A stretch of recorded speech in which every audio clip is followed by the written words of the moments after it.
4 things that abstinence has taught me. It's been 3.5 years, and I've said this before in one of my videos. It's still one of the best gifts that I've given myself, and I will never not say that. Self-control. As we all know, self-control is a fruit of the spirit. When I was engaging in sex outside of marriage, I ain't have no self-control. None.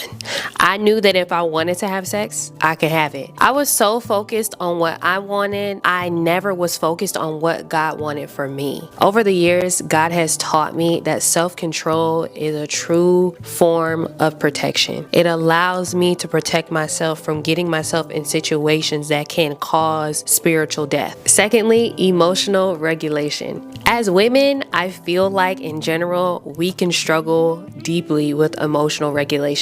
And if you don't know how to regulate your emotions and you add sex outside of marriage on top of that, recipe for disaster. Sex outside of marriage not only clouds your emotions, it also heightens them. And when you're at that point, the red flags start turning pink. Also, because you're engaging in sex, which is heightening your emotions and clouding them, your discernment is also very low or sometimes non-existent because you are so full of the emotions that you're feeling while engaging in this act that's actively separating you from God. You don't know, or you can't hear or be sensitive to the Holy Spirit. The enemy loves when you're emotionally dysregulated because his work is easier to do when you are. Third thing, patience. Obviously, patience is another fruit of the spirit. When I was engaging in sex outside of marriage, I did it because I refused to be patient. I refused to learn how to wait on the good things that God has set out for me. I wanted to experience them on my time. I have learned that good things truly do come to those who wait on the Lord. It's not just a cute saying, it's a real thing. Waiting on the goodness of God will never fail you. Lastly, self-worth. Engaging in sex outside of marriage actually heavily decreased my sense of self-worth. I thought it was a cue for how valuable I was to a partner. I thought that my body was directly tied to my sense of self-worth. And it really just put me in a place of being vulnerable and continuously being used for my body by people I was never supposed to even entertain. Something that God has really been ingraining in my brain throughout this whole process is that my self-worth comes from God. It doesn't come from who I'm dating, my job,